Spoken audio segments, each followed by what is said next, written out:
ये भगवत प्राप्ति के लिए मनुष्य जन्म मिला है मान लो, नहीं तो चिंता, शोक, अशांति, दुख ये सब बांध लेते हैं। किसी भी बात का अभिमान करोगे उसी में तुम नीचे गिर जाओगे। अगर किसी बात का ये गर्व रहा मैं, तो सच्चिदानंद रस में डूबने को नहीं मिलेगा। जब गुरुजनों ने इस मैं को मिटाया तब वो बात समझ में आई, नहीं ये मैं बिना गुरुजनों के नहीं मिटता है, पक्की बात समझ लो। साधना का एक मैं चढ़ा रहता है अंदर कि मैं, और जब तक ये मैं है तब तक भगवत प्राप्ति, भगवदानंद ये सब बहुत दूर की बातें हैं। गुरुजनों की कृपा से इसका मर्दन होता है। अगर भगवत प्रेमी महात्माओं का संग मिल जाए तो इस अहंकार को वो चूर चूर कर देते हैं, और उनकी कृपा से मन इतना भयभीत हो जाता है कि दोबारा अहंकार करने लायक नहीं रहता। इसलिए बड़ी कृपा है उनको, जो महत्संगस्तु दुर्लभो कहा गया है, वो महापुरुषों का संग प्राप्त हो जाए तो हमारी सारी बात बन जाए। पूज्यपाद ब्रह्मबोध संपन्न महान परमहंस अवधूत श्री उड़िया बाबा जी महाराज।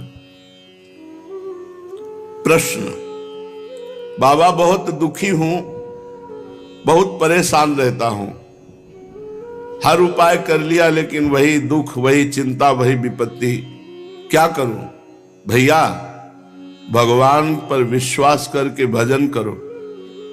एक एक शब्द महापुरुषों के अगर जीवन में उतार लोगे तो कभी दुखी नहीं होगे। भैया भगवान पर विश्वास करो और खूब मंगल में श्री हरि का नाम जप करो। हरि तुम्हारे साथ है, तुम्हें कोई विपत्ति परास्त नहीं कर पाएगी। हरि स्मृति सर्व विपद विमोक्षणम।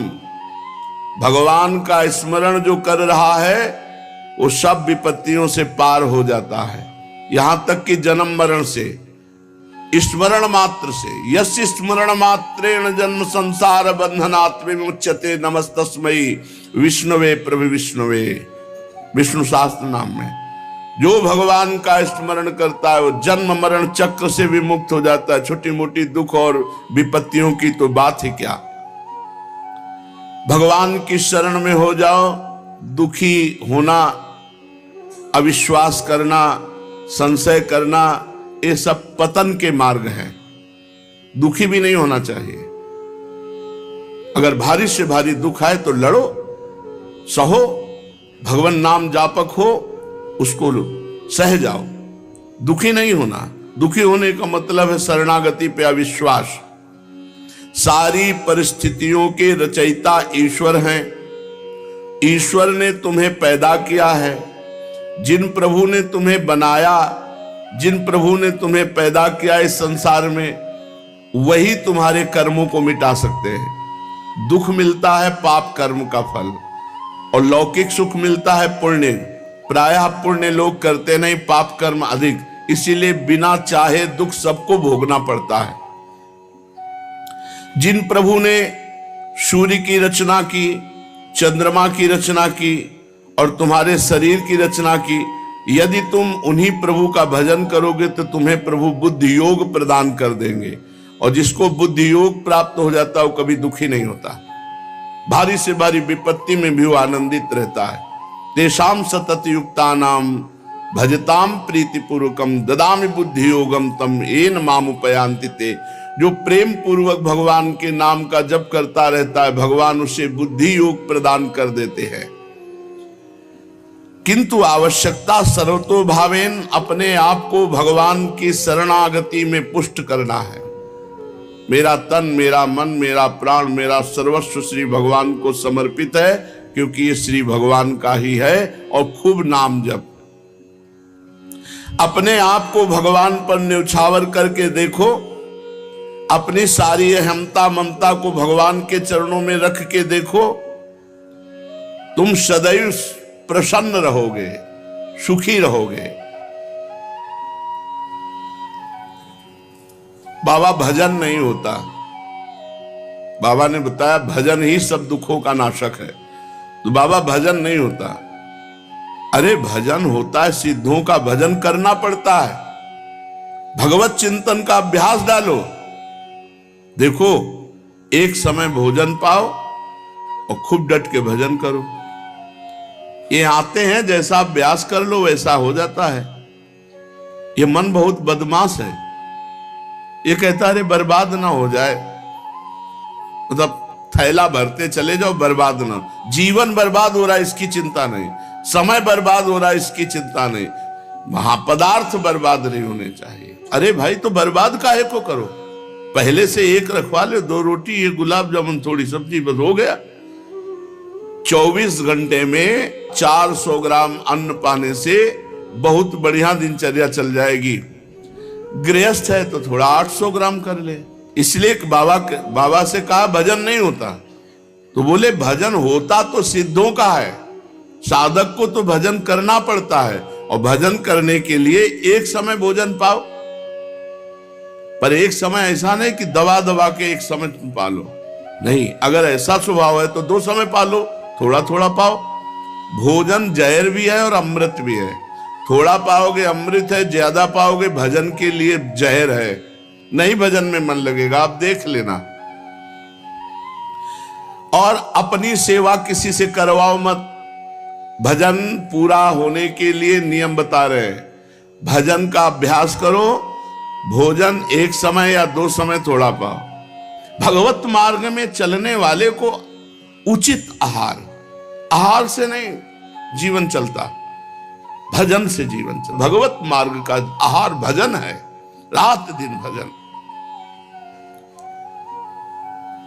और दूसरी बात, अपनी सेवा जब तक शरीर स्वस्थ हो बिल्कुल मत कराओ किसी से। जैसे रसोई में भोजन बनाते हैं साधक, और आप बैठ के भोजन पा लेते हैं, अब आपको ऐसी सेवा करनी चाहिए जिससे रसोई में भोजन बनाने वालों की सेवा बन जाए। आप शौचालय साफ कर दीजिए, आप उनके सामने फ्लोर साफ कर दीजिए, अपनी सेवा नहीं। बहुत सावधानी का ये मार्ग है, किसी का कुछ भी प्रतिग्रह ना लो। आपका तो कोई जिम्मेवारी नहीं, अब इस समय तो श्री जी सब आपका कर रहे हैं, आप किसी की सेवा स्वीकार न करें, वैसे भी किसी से सेवा स्वीकार न करें, अपने शरीर की स्वयं सेवा करें। विरक्त को केवल मांगने का अधिकार रोटी है बस। ये जो रुपया मांगते हैं विरक्त नहीं, पाखंड है, मांगना नहीं है। महलों में रखो चाहे झोपड़ी में बांस दो, ये हरि के ऊपर की बात है। कभी घी घना, कभी मुट्ठी भर चना, कभी वो भी ना बना, कभी दिगंबर, कभी बागंबर, कभी दुशाला ओढ़े, कभी राख में, कभी फुटपाथ में, कभी महलों में। यह साधु का जीवन रहा है। भगवान दत्तात्रेय जी से पूछा कि आप कर्म तो करते नहीं हैं, और कर्म के बिना अर्थ नहीं मिलता, अर्थ के बिना विषय भोग नहीं, विषय भोग के बिना शरीर पुष्ट नहीं। आपका बहुत बलवान शरीर दिखाई दे रहा है, इसका मतलब आप विषय सेवन करते हैं, अच्छे अच्छे पदार्थ पाते होंगे। पूछा तो उन्होंने कहा कि ये जो शरीर पुष्ट है ये प्रसन्नता से पुष्ट है, भगवत प्रसन्नता से। हर समय प्रसन्न रहना। देखो आप अभी खिल जाओगे, लेकिन चाहे जितना करोड़पति हो, वो चिंता में ही अरबों के रुपया में लगा हुआ है। 100 रुपया वाला 1000 रुपये का चिंतन, 1000 रुपये वाला 10,000 का, 10,000 वाला लाख का, करोड़ करोड़ अरब, बस चिंतन में वो सूखा जा रहा है। भगवत चिंतन नहीं, भोगों का चिंतन, रुपये का चिंतन, नाना प्रकार के विषय पदार्थों का चिंतन। इसलिए विरक्त को केवल मांगने का अधिकार है, रोटी बस। भगवान आदि गुरु शंकराचार्य जी ने कहा, भिक्षान्नम औषधम क्षुध व्याधि चिकित्सताम। क्षुधा रूपी व्याधि की चिकित्सा करो भिक्षा रूपी अन्न से, और सदगृहस्थ अपनी कमाई का खाओ। ये नहीं कि यहां हलवा बट रहा है, हाथ फैला दिए, नहीं। क्यों? हम क्यों दूसरे का पाएंगे? नहीं पाएंगे। हम मेहनत किया है, अगर वो हलवा पाते हैं तो 5 रुपया उसके पास रख देते हैं, वो नहीं लेता है तो हम हलवा नहीं लेते हैं। किसी आश्रम में पाते हैं तो अगर हम कहीं पाए तो कितने का पा जाएंगे, तो 50 रुपया, 100 रुपया, तो हम वहां ठाकुर जी के सामने 100 रुपया रख देते हैं जाके। गृहस्थ आदमी कभी दूसरे का अन्न न खाए। विरक्त केवल अन्न मांग सकता है, रुपया, पैसा, वस्त्र नहीं। उसकी व्यवस्था योगक्षेमम वहाम्य हम स्वयं श्री भगवान करते हैं। विरक्त को गृहस्थ के घर में शयन करने का अधिकार नहीं। दरवाजे के बाहर या स्कूल या कोई वट वृक्ष या कोई देवालय, गृहस्थों के बिस्तर पर विरक्त को सोने का अधिकार नहीं है। पूज्यपाद सिउड़िया बाबा जी महाराज। जिसे अपना परम कल्याण करना हो, इन बातों को निश्चित मान ले। निरंतर नाम जप, आराध्य देव गुरुदेव का ध्यान और अपने आचार्य ग्रंथ का गायन पाठ स्वाध्याय नियम पूर्वक जो चलता है, उसी के हृदय में प्रेम प्रकाश होता है। जब प्रेम प्रकाशित होता है तब नेम नहीं रह जाता। विचारवान पुरुष जब भगवत मार्ग में आगे बढ़ता है तो उसकी निंदा होने लगती है। ध्यान दीजिएगा, उसकी निंदा होती है। उसको सहन करना ही आगे अध्यात्म की ऊंचाई पर चढ़ना है। आप गृहस्थ हैं, भजन करेंगे, आपको 4 लोग उपहास है, देखो ये आगे तिलक लगाए, कंठी बांधे, बड़े भगत बनते हैं, उपहास करेंगे आपका। आपको शांति पूर्वक मुस्कुरा के चल देना है, जो आपकी भक्ति बढ़ेगी। और अगर आपने पलट करके उपहास करने वालों का विरोध किया तो फिर आप अध्यात्म की ऊंचाई पर नहीं चढ़ पाएंगे। विचारवान पुरुष को निंदा और स्तुति दोनों फूलों की तरह समझना चाहिए। निंदा भी और स्तुति भी समान भाव। निंदा और स्तुति में अनासक्त भाव रखो। उपासक दूसरों के दोष नहीं देखता, अपने चित्त की चिकित्सा करता रहता है, अपने चित्त को देखता रहता है। अतः किसी की भी तरफ देखो मत, उनके दोष मत देखो, उनके दोषों का वर्णन मत करो, उनके दोष सुनो मत। जो संसार की भक्ति करता है वो ये देखता है ये दोषी है, ये गुणी है, ये अच्छा है, ये बुरा है। जो भगवान की भक्ति करता है वो सब जगह अपने भगवान को देखता है। भगवान की भक्ति करने वाले को भगवान मिलता है, संसार की भक्ति करने वाले को संसार मिलता है। अब इसका मतलब यह नहीं कि विरक्त भेष है तो भगवान ही का भगत होगा, संसारी पैंट शर्ट पहने तो संसारी होगा, नहीं, उल्टा हो सकता है। भेष विरक्त है तो हो सकता है वो संसारी हो, और वो पैंट शर्ट में तो हो सकता है वो महान भक्त हो। ये अंदर के चिंतन का विषय होता है। एक भगवत लीला में जाया करते थे देखने, भगवान की, रघुनाथ जी की क्रम से लीला चल रही थी, और उनका एक दोस्त था जो क्रम से नाटक चल रहा था, उस नाटक देख ले जाते। अब जो लीला में जाते हैं उनका चित्त बार बार यही कहता कि यार नाटक में क्या आनंद बरस रहा होगा। तो जैसा दोस्त बताता वो बैठे लीला में उसी का चिंतन करते। अब ये जो दोस्त संसारिक लीला देखने जाता था नाटक, उसको लगा यार मैं कितना नीच हूं, मेरा दोस्त भगवान की लीला देखता है, कैसे सुंदर भगवान बोलते हैं, कैसी सुंदर लीला करते हैं, धिक्कार है, बहुत मैं नीच हूं। ऐसा उसकी भक्ति बढ़ने लगी और उसमें संसारिकता बढ़ने लगी। चिंतन, वो जा रहा है संसारिक दृश्य देखने, लेकिन उसको अपने में मैं कितना नीच हूं। तो हो सकता है गृहस्थ वेश में वो सोचता हूं मैं कैसा नीच गृहस्थ हूं, नाना प्रकार के भोग भोगता हूं, धन्य है इनका जीवन जो भगवान में निरंतर लगे हुए। उसकी भक्ति बढ़ जाएगी।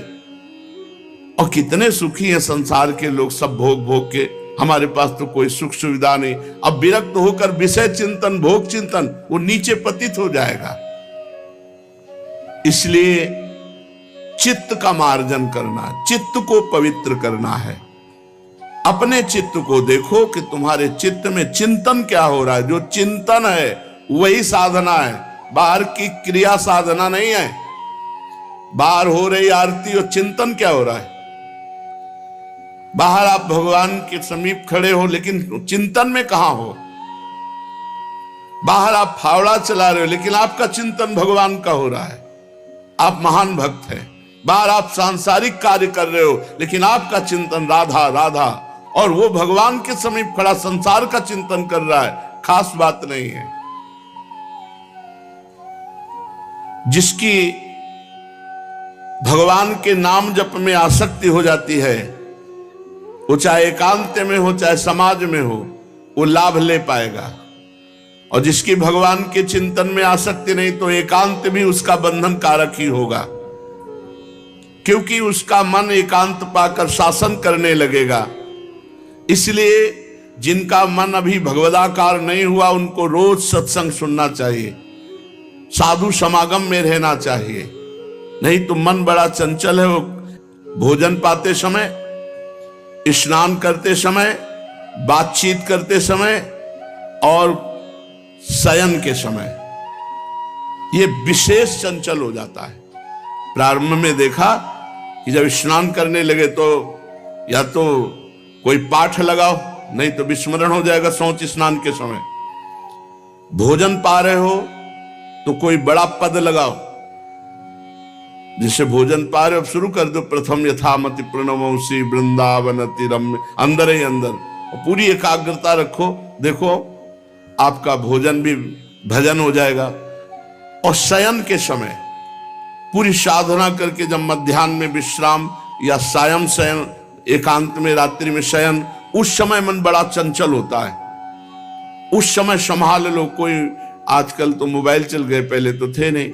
मोबाइल आदि से गंदी बातें देखना या गंदा चिंतन करना या कोई गंदा पूर्व का पीछे का, ये आपको पतित कर देगा। बहुत सावधान।